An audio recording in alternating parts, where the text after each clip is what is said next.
வணக்கம். Welcome to day 5 of our mirror magic. எப்படி இருந்தது? 4 டேஸ் மிரர் ஒர்க் பண்ணியிருக்கீங்க. இன்னைக்கு காலையில் நீங்கள் எழுந்திருக்கிறப்போ ஒரு ஸ்மைலோடு எழுந்தீங்களா? 3 நாள் 4 நாள் மிரர் ஒர்க் பண்ணது உங்களுக்கு எப்படி இருந்தது? இப்போ உங்களுக்கு மிரர் பார்க்குறப்ப கொஞ்சம் ஈஸியாக இருக்கா? மிரர் பார்த்து உங்கள் பேரை சொல்லி I love you, I really really really love you அப்படின்னு சொன்னீங்களா? இது சொல்கிறப்போ உங்களுக்கு எப்படி இருக்கு? ஒரு 3-4 டேஸாக இந்த ப்ராக்டிசஸ் பண்ணிகிட்ருக்கனால இப்போது உங்கள் கண்களை பார்த்து ஐ லவ் யூ அப்படின்னு சொல்கிறது உங்களுக்கு ஈஸியாக இருக்கா? இல்லை இன்னும் இது கஷ்டமாக தான் இருக்கா? ஸோ எப்படி இருக்குது அப்படின்றத கமெண்ட்ஸில் ஷேர் பண்ணுங்கள். உங்கள் ஜேர்னி பற்றி தெரிஞ்சுக்கிறதுல எனக்கு ரொம்ப நான் ஆர்வமாக இருக்கேன். ஏன்னா இந்த ஜேர்னி பண்ணுறது நம்ம ஷேர் பண்ணுறப்போ அந்த விஷயங்கள் இன்னுமே நமக்கு எக்ஸைட்டிங்காக இருக்கும். ஸோ உங்களுக்கு ஜேர்னி எப்படி போயிட்டுருக்கு அப்படின்றத ஷேர் பண்ணுங்கள். நீங்கள் உங்களை நோட்டீஸ் பண்ணிகிட்ருக்கீங்களா? இப்போ நம்ம ஒரு 3-4 டேஸாக மிரர் ஒர்க் பண்ணிகிட்ருக்கோம் அப்படின்றப்போ நீங்கள் உங்களை நோட்டீஸ் பண்ணுறீங்களா? நீங்கள் முன்னை விட கொஞ்சம் அதிகமாக ஒரு மாதிரி எப்படி சொல்கிறது, ஜாய்ஃபுல்லாக ஒரு சியர்ஃபுல்லாக இருக்கிற மாதிரி உங்களுக்கு ஃபீல் ஆகுதா? இல்லை முன்னை விட நீங்கள் இப்போ கொஞ்சம் அதிகம் சிரிக்கிற மாதிரி இருக்கா? முன்னாடி மிரர் பார்த்து நீங்கள் சிரிக்கிறதுக்கும் இப்போது நீங்கள் மிரர் பார்த்து சிரிக்கிறதுக்கும் ஏதாவது வித்தியாசம் நோட்டீஸ் பண்ணிங்களா? இதெல்லாம் கொஞ்சம் அப்சர்வ் பண்ண ஆரம்பிங்க. ஏன்னா இந்த மிரர் ஒர்க் நம்மளை எவ்வளோக்கு எவ்வளோ அப்சர்வ் பண்ணுறோமோ அவ்வளோக்கு அவ்வளோ நமக்குள்ளார எவ்வளோ சேஞ்ச் வந்திருக்கு அப்படின்றது நமக்கு தெரிய ஆரம்பிக்கும். Okay, very good. இன்றைக்கி நாம் செல்ஃப் எஸ்டீம் பற்றி பார்க்க போகிறோம். செல்ஃப் எஸ்டீம் அப்படின்றது என்ன அப்படின்னா, நாம் செல்ஃப் லவ்னு சொல்கிறோம் இல்லையா? ஸோ செல்ஃப் லவ் எந்த அளவுக்கு முக்கியமோ, அதாவது நாம் எந்த அளவுக்கு லவ் பண்ணுறது இம்பார்ட்டண்ட்டோ அதே அளவு நாம் ரெஸ்பெக்ட் பண்ணுறது, அப்ரிஷியேட் பண்ணுறது, நமக்கு நாம் நன்றியோடு இருக்கிறது ரொம்ப ரொம்ப முக்கியம். நம்ம எப்பயுமே லாயல்ட்டி பற்றி பேசுகிறப்ப மற்றவங்களுக்கு லாயலாக இருக்கணும், மற்றவங்களுக்கு நன்றியாக இருக்கணும், நன்றி மறக்கக்கூடாது, மற்றவங்கள ரெஸ்பெக்ட் பண்ணணும் அப்படின்லாம் தான் நமக்கு சொல்லிக் கொடுத்து வளர்த்துருப்பாங்க. நம்மளும் அதை ஃபாலோ பண்ணிகிட்ருப்போம். ஆனால் எப்போ அது நமக்கு லாயலாக இருக்குமா அப்படின்னு யோசிச்சிருக்கீங்களா? நம்மளை ரெஸ்பெக்ட் பண்ணுறோமா அப்படின்னு யோசிச்சிருக்கீங்களா? நாம் என்னைக்காவது நமக்கு தேங்க்யூ சொல்லியிருக்கோமா? கிராட்டிடியூட் ப்ராக்டிஸ் பண்ணுறப்போ நிறைய பேர் உலகத்தில் உள்ள எல்லாத்துக்கும் தேங்க்யூ சொல்லுவாங்க, எல்லாருக்கும் தேங்க்யூ சொல்லுவாங்க. ஆனால் நம்ம தேங்க்யூ சொல்லியிருக்கோமா? இந்த லைஃப்பில் நம்ம கூட கடைசி வரைக்கும் இருக்க போகிற ஒரே பர்சன் நம்ம மட்டும்தான். ஸோ அப்போ நம்ம கூட வர விஷயங்கள், அதாவது நம்மளோட பாடி மைண்டுக்கு நம்ம என்னைக்காவது தேங்க்யூ சொல்லியிருக்கோமா? அது அட்லீஸ்ட் அக்னாலேஜாவது பண்ணியிருக்கோமா? தேங்க்யூ விடுங்க, அட்லீஸ்ட் அதை அக்னாலேஜாவது பண்ணியிருக்கோமா? நம்ம நம்மளோட இது நான் சொல்கிறதுனால யாரும் கில்ட்டாக ஃபீல் பண்ண வேண்டாம். ஏன்னா இது நம்ம கற்றுக்குறோம். இவ்வளோ நாளாக நமக்கு தெரியல. இவ்வளோ நாள் நமக்கு மற்றவங்கள ரெஸ்பெக்ட் பண்ண, மற்றவங்களுக்கு கிரேட்ஃபுல்லாக இரு அப்படின்னு தான் நம்மளை சொல்லிக் கொடுத்து வளர்த்துருக்காங்க. அதை தான் நம்ம இவ்வளோ நாளாக பண்ணிட்டு இருந்தோம். Now it's unlearning time. நான் சொன்ன மாதிரி இந்த மிரர் ஒர்க் ப்ராக்டிஸில் நம்ம நிறையா அன்லேர்னிங் பண்ண போகிறோம். நமக்கு சொல்லிக் கொடுத்த விஷயங்களை நிறைய விட்டுட்டு புதுசாக சில விஷயங்களை கற்றுக்க போகிறோம். அதில் ஒரு பார்ட் தான் நாம லவ் பண்ணுறது. ஓகே, நாம ரெஸ்பெக்ட் பண்ணுறது, நாம கிரேட்ஃபுல்லாக இருக்கிறது. ஓகேங்களா? ஸோ இப்போ நீங்கள் உங்கள் பாடி எடுத்துக்கிட்டீங்க அப்படின்னா, நம்ம பாடியை எந்த அளவுக்கு நம்ம ரெஸ்பெக்டோடு ட்ரீட் பண்ணுறோம். உதாரணமாக உங்கள் பாடிக்கு ஒரு நாள் டயர்டாக இருக்குது, உங்களுக்கு கொஞ்சம் சீக்கிரம் தூங்க போகணும் போல் இருக்குது. ஆனால் நீங்கள் லைக் நினச்சிருக்கீங்க, இன்றைக்கி நான் ஒரு 9 மணி போலலாம் தூங்க போயிடலாம் அப்படின்னு நீங்கள் நினச்சிட்ருக்கீங்க. அந்த டைமில் உங்கள் வீட்டில் ஒரு 8:30 8:45 போல் நீங்கள் படுக்கிறதுக்கு ரெடி ஆகிற டைமில் ஒருத்தர் உங்ககிட்ட ஒரு ஹெல்ப் கேட்குறாங்க. அவங்க குழந்தைங்களா இருக்கட்டும், எனக்கு இந்த ஹோம் ஒர்க்கில் ஹெல்ப் பண்ணுங்கன்னு கேட்குறாங்க. அவர் உங்கள் ஸ்பௌஸாக இருக்கட்டும், எனக்கு இந்த ஒர்க்கில் கொஞ்சம் ஹெல்ப் பண்ணுங்கன்னு கேட்குறாங்க. அவர் உங்கள் பேரண்ட்ஸ், எனக்கு லைக் டேப்லெட்ஸ் தீர்ந்து போயிடுச்சு, இந்த டேப்லெட்ஸை போட்டு கொடுங்க, சம்திங் ஏதோ ஒரு ஃபேமிலி மெம்பர் உங்ககிட்ட ஒரு ஹெல்ப் கேட்குறாங்க. இப்போ உடனே நம்ம என்ன பண்ணுவோம்? நம்ம தூக்கத்தை அப்படி தள்ளி வச்சுட்டு தோ வந்துட்டேன் அப்படின்ற மாதிரி ஓடி போய் அவங்களுக்கு ஹெல்ப் பண்ணுவோம் இல்லையா? ஸோ இது மாதிரி ஒரு டைம் ஏதோ ஒரு எமர்ஜென்சி சுச்சுவேஷனில் நம்ம பண்ணுறோம், இல்லை ஒரு டைம் பண்ணுறோம், 2 டைம் பண்ணுறோம்னா தட் இஸ் ஃபைன். ஆனால் நீங்கள் உங்கள் லைஃப் ஃபுல்லாக யோசிச்சு பார்த்தீங்க அப்படின்னா, நம்ம நிறைய நேரங்களில் நம்மளோட நீட்ஸை பின்னாடி தள்ளிட்டு மற்றவங்களோட நீட்ஸுக்கு நிறைய இம்பார்ட்டன்ஸ் கொடுப்போம். எனக்கு இப்போ பசிக்குது அப்படின்னாலுமே நான் ஃபஸ்ட்டு ஃபுட் எடுக்கிறத தாண்டி மற்றவங்களுக்கு ஃபுட்டு கொடுத்துட்டு அதுக்கப்புறமா நம்ம ஃபுட் எடுக்கணும் அப்படின்ற மாதிரி நிறைய விமென் யோசிப்பாங்க இல்லையா? ஸோ இந்த மாதிரி நம்மளோட பாடி நீட்ஸை நம்ம எவ்வளோ டைம் இக்னோர் பண்ணியிருக்கோம். ஸோ அது மாதிரி இக்னோர் பண்ணுறப்போ அது எப்படி நம்ம பாடியை நம்ம ரெஸ்பெக்ட் பண்ணுறதாகும்? இல்லையா? ஏன்னா நான் சொன்ன மாரி, நம்ம கூட பொறந்ததுலேருந்து கடைசி வரைக்கும் வரப்போறது நம்ம பாடி மட்டும்தான். நம்ம மைண்ட் மட்டும்தான். நம்ம தான் நம்ம கூட இருக்க போறோம். அப்படி இருக்கக்கூடிய நம்மளோட பாடியையும், மைண்டையும் நம்ம எவ்ளோ ரெஸ்பெக்ட்ஃபுல்லா நடத்தணும் இல்லையா? ஆனா நம்ம அத நெறைய நேரங்கள்ல பண்றதுக்கு தவறிடுறோம். அப்படி நம்மள ரெஸ்பெக்ட் பண்ணல அப்படின்றப்போ, மத்தவங்க கிட்ட இருந்து அந்த ரெஸ்பெக்ட்ட நம்ம எப்படி எதிர்பார்க்க முடியும்? இல்லையா? ஏன்னா லவ்ல ரொம்ப ரொம்ப முக்கியமான விஷயம் ரெஸ்பெக்ட். ரெஸ்பெக்ட் இல்லாம இருக்கு அப்படின்னா, அது வந்து லவ்வே கிடையாது. அப்போ நம்ம இந்த விதிய வந்து மத்த ரிலேஷன்ஷிப்ஸ்க்கு சொல்றப்போ, அது நம்மளோட செல்ஃப் லவ்வுக்கு ரொம்பவே அதிகமா பொருந்தும். நீங்க உங்கள லவ் பண்றீங்க அப்படின்னா, நீங்க உங்கள ரொம்ப ரொம்ப ரெஸ்பெக்ட் பண்ணணும் அப்படின்னு அர்த்தம். ஸோ உங்களோட பாடி நீட்ஸ முதல்ல வந்து அட்ரெஸ் பண்ணுங்க. அத அக்னாலெட்ஜ் பண்ணுங்க. உங்களோட பாடிய நெறைய கவனிக்க ஆரம்பிங்க. உங்க பாடிய ரெஸ்பெக்ட் பண்ண ஆரம்பிங்க. நம்மளோட பாடி பொறுத்தவரைக்கும் ரொம்ப சிம்பிள். நம்ம பாடிக்கு தன்னைத்தானே ரொம்ப அழகா ஹீல் பண்ணிக்க தெரியும். ஆனா அதுக்கான ஸ்பேஸையும், என்விரான்மென்ட்டையும் நாம நம்ம பாடிக்கு குடுக்கணும். நெறைய டைம் வந்து நம்ம பாடிய லிசன் பண்ணாம ஜங்க் ஃபுட் சாப்பிடுறது, கண்ட நேரத்துக்கு தூங்குறது, நம்மளோட ஸ்லீப் சைக்கிள டிஸ்டர்ப் பண்றது, அதுக்கப்புறம் தாகம் எடுக்கிறப்ப தண்ணி குடிக்காம இருக்கிறது, நெறைய விதத்துல நம்ம பாடிய வந்து நம்ம டிஸ்ரெஸ்பெக்ட்ஃபுல்லா ட்ரீட் பண்றோம். இல்லையா? எல்லாருமே தான். இதெல்லாம் வந்து எல்லாமே வந்து நான் வந்து நம்மளோட இன்ட்ரோஸ்பெக்ட் பண்றதுக்காக, ரிஃப்ளெக்ஷனுக்காக தான் சொல்றேன். ஸோ இப்படி நீங்க உங்க பாடிய ட்ரீட் பண்ணிட்டு இருந்தீங்க அப்படின்னா, ப்ளீஸ் வந்து கில்ட் ஆக வேண்டாம்.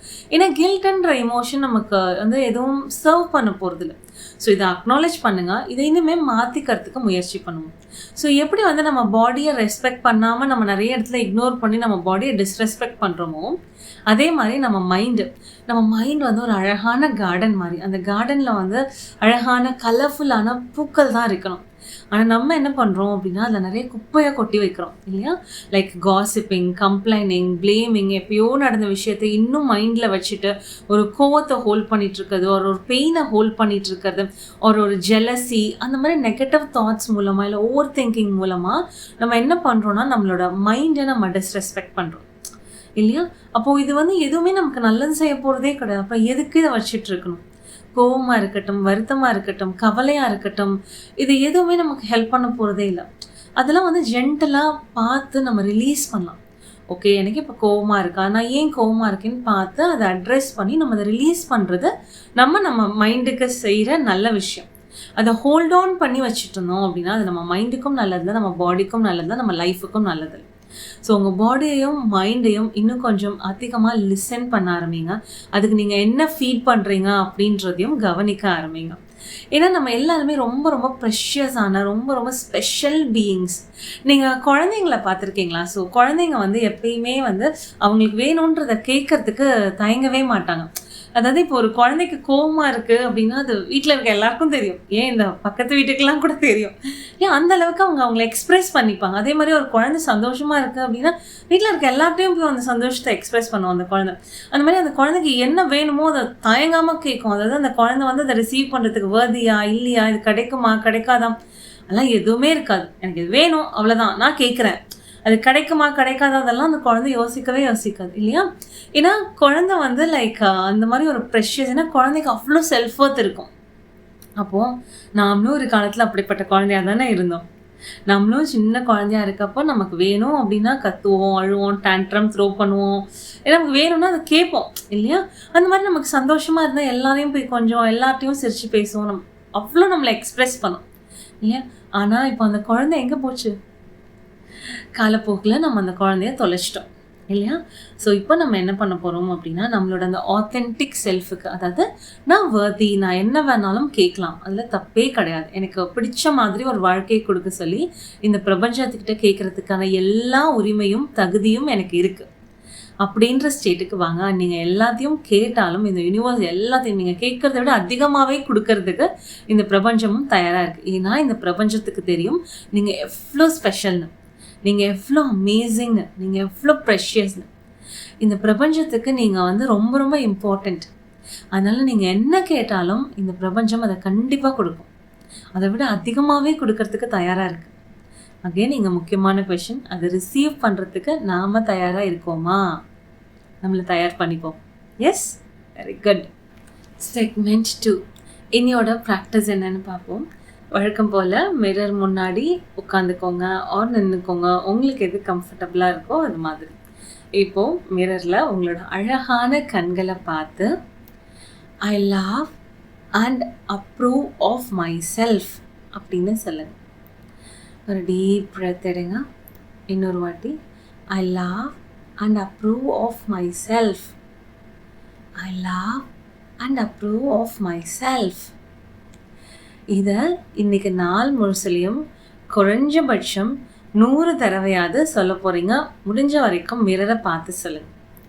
அகெயின் 100 அப்படின்னு சொல்கிறப்ப இது அதிகம் நினைக்காதீங்க, ரொம்ப கம்மி தான். ஸோ குறைஞ்சபட்சம் 100 தடவை, அதிகபட்சம் உங்களால் எவ்வளோ முடியுமோ அவ்வளோ சொல்லுங்கள்.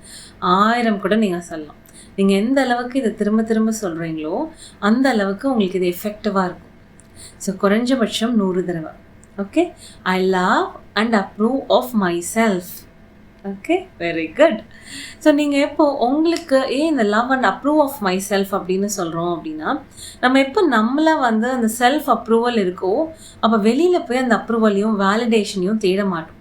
நிறைய நேரங்களில் நமக்கு பிடிக்காத சில விஷயங்களை செய்யறதுக்கும் பிடிச்ச சில விஷயங்களை செய்யாமல் இருக்கிறதுக்கும் காரணம் இந்த வேலிடேஷன் அண்ட் அப்ரூவல்.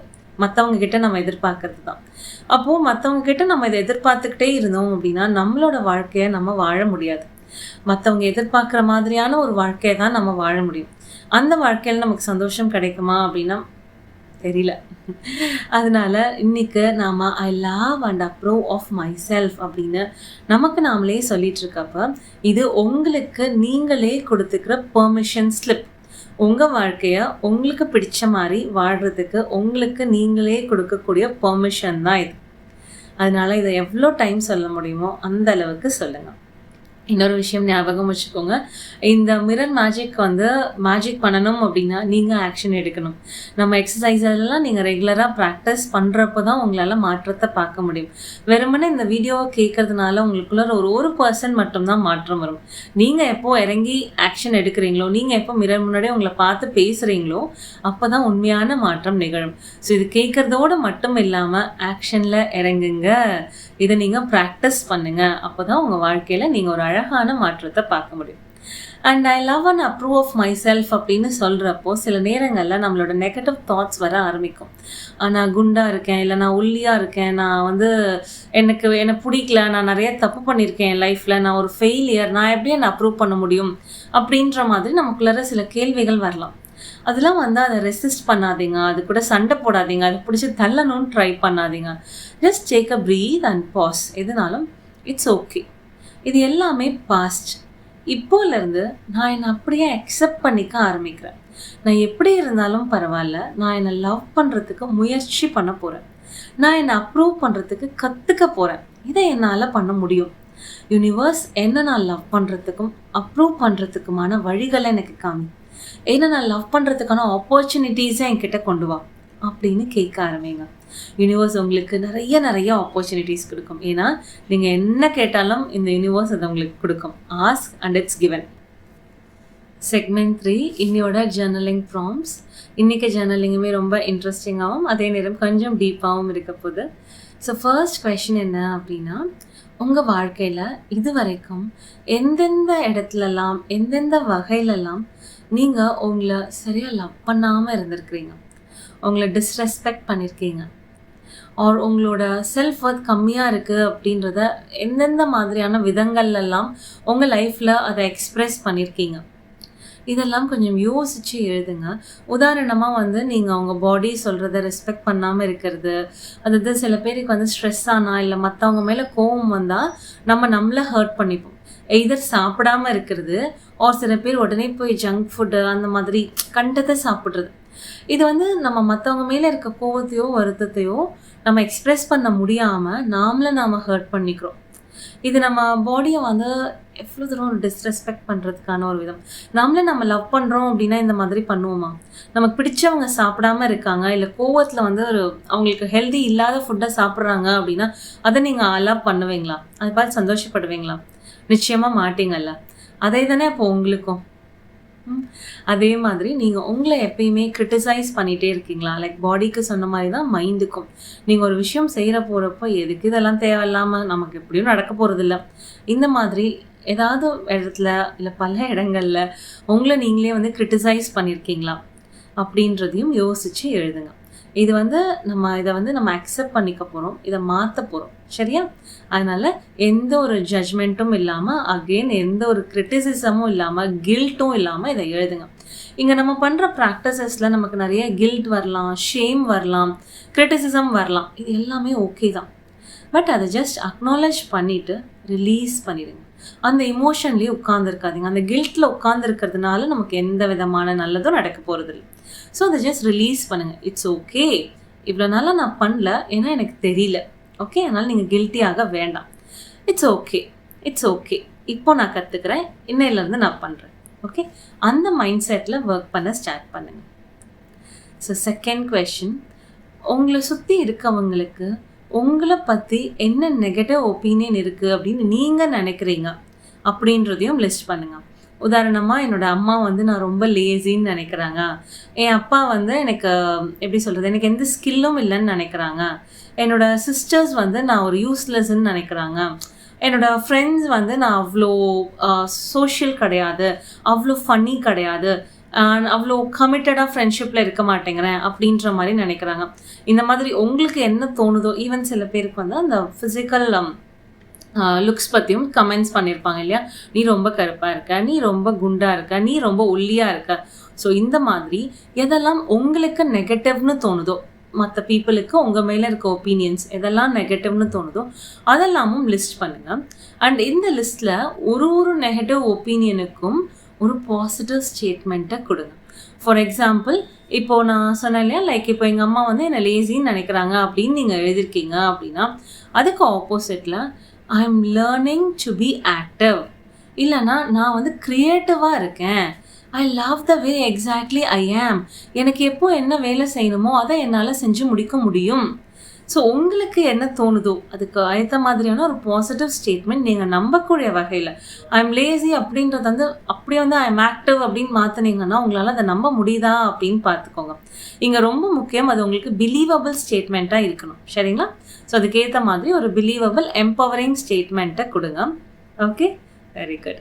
ஸோ இப்போ தேர்ட் திங், ரொம்ப இன்ட்ரெஸ்டிங்கான விஷயம், நீங்கள் உங்ககிட்ட எதெல்லாம் உங்களுக்கு ரொம்ப பிடிக்கும், நீங்கள் உங்களை எப்படியெல்லாம் லவ் பண்ணலாம், என்னென்ன விஷயங்கள்லாம் நீங்கள் உங்ககிட்ட செரிஷ் பண்ணுறீங்க அப்படின்றத எழுதுங்க. இது வந்து ஃபிசிக்கல் லுக்ஸ்லாம் இருக்கலாம். என் கண்ணு ரொம்ப எனக்கு பிடிக்கும், என்னோடய ஸ்மைல் ரொம்ப எனக்கு பிடிக்கும், அந்த மாதிரி உங்களோட ஃபிசிக்கல் லுக்ஸ் பற்றி இருக்கலாம், அவர் உங்களோட ட்ரேட்ஸ் பற்றி இருக்கலாம்.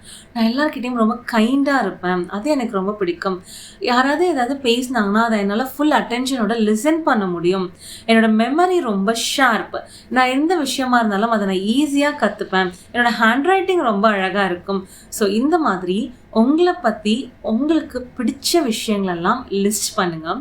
அண்ட் அதே மாதிரி பீப்புள் உங்ககிட்ட என்ன விஷயங்கள்லாம் பிடிக்கும்னு சொல்லியிருக்காங்க, லைக் உங்கள் கூட ஒருத்தர் டைம் ஸ்பெண்ட் பண்ணணும் அப்படின்னு ஆசைப்படுறாங்கன்னா அது எதனால இருக்கும் அப்படின்ற மாதிரி விஷயங்களையும் லிஸ்ட் பண்ணுங்கள். இந்த லிஸ்ட் மேபி சில பேருக்கு கொஞ்சம் கஷ்டமாக இருக்கலாம், பட் ட்ரஸ்ட் மீ, இந்த லிஸ்ட் ரொம்ப ரொம்ப இம்பார்ட்டன்ட். இந்த லிஸ்ட்டை நீங்கள் பண்ணுறப்போ உங்களை பற்றி உங்களுக்கே ஒரு புது அவுட்லுக் ஃபார்ம் ஆக ஆரம்பிக்கும். ஸோ இந்த லிஸ்ட் வந்து உங்கள் லைஃப்பில் நிறைய மாற்றத்தை கொண்டு வரும். ஸோ ஃபோர்த் திங் என்ன அப்படின்னா, இந்த லிஸ்ட்டை ரெடி பண்ணதுக்கு அப்புறமா நீங்கள் அடிக்கடி பார்க்கக்கூடிய ஒரு இடத்துல இந்த லிஸ்ட்டை ஒட்டி வச்சுக்கோங்க. இதை அடிக்கடி பாருங்கள். நீங்கள் எவ்வளோ ப்ரெஷியஸ், உங்ககிட்ட எவ்வளோ ஸ்பெஷல் பவர்ஸ் இருக்குது, சூப்பர் பவர்ஸ் இருக்குது அப்படின்றது உங்களுக்கு தெரியும். ஓகே, செக்மெண்ட் 4, இன்னைக்கான தாட் அண்ட் அஃபர்மேஷன். நீங்கள் ஜஸ்ட் இமேஜின் பண்ணி பாருங்களேன். நீங்கள் ஒரு நாள் காலையில் எழுந்திருக்கிறப்போ ரொம்ப சந்தோஷமாக எழுந்திருக்கிறீங்க. ஏன் அப்படின்னா, இன்றைக்கி இந்த உலகத்தில் உங்களை யாருமே எதுவுமே சொல்ல போகிறதில்ல. நீங்கள் உங்கள் வாழ்க்கையை உங்களுக்கு பிடிச்ச மாதிரி வாழலாம். யாருக்கும் பயந்துக்கிட்டோ, ஐயோ இவங்க என்ன சொல்லுவாங்களோ அவங்க என்ன சொல்லுவாங்களோ அப்படின்னு எந்த ஒரு யோசனையுமே இல்லாமல் உங்களுக்கு என்ன பிடிக்குதோ அதெல்லாம் நீங்கள் பண்ணலாம். எதெல்லாம் பிடிக்கலையோ அதெல்லாம் நீங்கள் பண்ண வேண்டாம். உங்களுக்கு பிடிச்ச விஷயங்களை பண்ணுறதுக்கு யார்கிட்டையும் நீங்கள் பெர்மிஷன் கேட்க வேண்டாம். எந்த ஒரு தயக்கமும் வேண்டாம். இவங்க ஏதாவது நினச்சிருவாங்களோ அவங்க ஏதாவது நினச்சிருவாங்களோ அப்படி எதுவுமே கிடையாது. ஏன்னா இந்த உலகத்தில் இருக்க எல்லாருக்கும் உங்களை ரொம்ப ரொம்ப பிடிக்கும். உங்கள் கூட டைம் ஸ்பெண்ட் பண்ணுறதுக்கு எல்லாரும் அவ்வளோ ஆசைப்படுவாங்க. அதனால நீங்கள் என்ன சொன்னாலும் எல்லாரும் ஓகே, நோ ப்ராப்ளம், அப்படியே பண்ணிடலாம் அப்படின்ற மாதிரி உங்களுக்கு என்ன பிடிக்குதோ அதை பண்ணுறதுக்கு யாருமே எந்த ஒரு தடையுமே சொல்ல மாட்டாங்க. அண்ட் நீங்களும் உங்களுக்கு பிடிச்ச மாதிரி ரொம்ப ரொம்ப சந்தோஷமாக இருக்கீங்க. உங்களுக்கு உங்களை அவ்வளோ பிடிக்குது. நீங்கள் உங்களை மிரரில் பார்க்குறப்போ உங்களுக்குள்ள அவ்வளோ ஒரு சந்தோஷம். நான் எவ்வளோ ப்ரெஷியஸ் பீயிங், நான் எவ்வளோ ஒரு வண்டர்ஃபுல் பீயிங் அப்படின்ற மாதிரி உங்களுக்குள்ள ஒரு தாட். இப்படி வாழ்க்கை இருந்தால் எப்படி இருக்கும்ல? இதை கண்டிப்பாக நீங்கள் உங்களுக்கு கொடுக்க முடியும். கொஞ்சம் கொஞ்சமாக ஆரம்பிங்க. உங்களை நீங்கள் நிறைய ரெஸ்பெக்ட் பண்ண ஆரம்பிங்க. உங்களுக்கு கூட டைம் ஸ்பெண்ட் பண்ணுறத நீங்கள் விரும்ப ஆரம்பிங்க. உங்களை நீங்கள் நிறைய லவ் பண்ண ஆரம்பிக்கிறப்போ, நிறைய ரெஸ்பெக்ட் பண்ண ஆரம்பிக்கிறப்போ, நிறைய அப்ரிஷியேட் பண்ண ஆரம்பிக்கிறப்போ, உங்களுக்கு நீங்கள் நன்றியோடு இருக்கிறப்போ இந்த உலகம் அதை பிரதிபலிக்கும். நான் நேற்று என்ன சொன்னேன், இந்த உலகமும் ஒரு கண்ணாடி மாதிரி தான். நமக்குள்ளார என்ன இருக்கோ அதை தான் இந்த உலகம் பிரதிபலிக்கும். அப்போ நமக்குள்ளார நமக்காக நிறைய அன்பு, நிறைய ரெஸ்பெக்ட், நிறைய கிராட்டிடியூட், நிறைய அப்ரிசியேஷன் இதெல்லாம் இருக்கிறப்போ இந்த உலகமும் அதை மட்டும்தான் பிரதிபலிக்கும். உங்களுக்கு எவ்வளோ பிடிக்குதோ அதே அளவுக்கு தான் உங்களை சுற்றி இருக்கவங்களுக்கும் உங்களை பிடிக்கும். இதை ஞாபகம் வச்சுக்கோங்க. ஸோ இன்னைக்கான அஃபர்மேஷன், ஐ ஆம் good enough. I am worth loving. Again, I am good enough. I am worth loving. I am good enough. I am worth loving. இதை இன்னைக்கு நாளில் எவ்வளோ டைம் முடியுமோ அவ்வளோ டைம் சொல்லுங்கள். சொல்கிறதோட இதை உங்களுக்குள்ளார ஃபீல் பண்ணுங்கள். I am worth loving. I am good enough. இது சொல்கிறப்போ அதை ஃபீல் பண்ண ட்ரை பண்ணுங்கள். மெடிடேஷன் ஒரு செப்பரேட் வீடியோவில் இருக்குது. அதை லிங்க் வந்து டிஸ்கிரிப்ஷனில் இருக்குது, அதை செக் பண்ணுங்கள். ஸோ இன்னையோட நாளோட ப்ராக்டிசஸ் எல்லாம் ரொம்ப நல்லா போயிருக்கும் நம்புகிறேன். So I am so proud of you. Actually 4 நாள் 5 நாள் நம்ம கண்டினியூஸாக இதை பண்ணிகிட்ருக்கோம். Very good. ஸோ இப்படி நம்ம தொடர்ந்து இதை செய்வோம். நாளைக்கு நான் உங்களை மீட் பண்ணுறேன். அது வரைக்கும் உங்களை நிறைய அப்ரிஷியேட் பண்ணுங்கள், உங்களை ரெஸ்பெக்ட் பண்ணுங்கள், உங்களுக்கு நீங்களே கிராட்டிடியூடோடு இருங்க. Thank you. I love you. You are so precious. You are so special. And you are so important. Bye. Take care of yourself.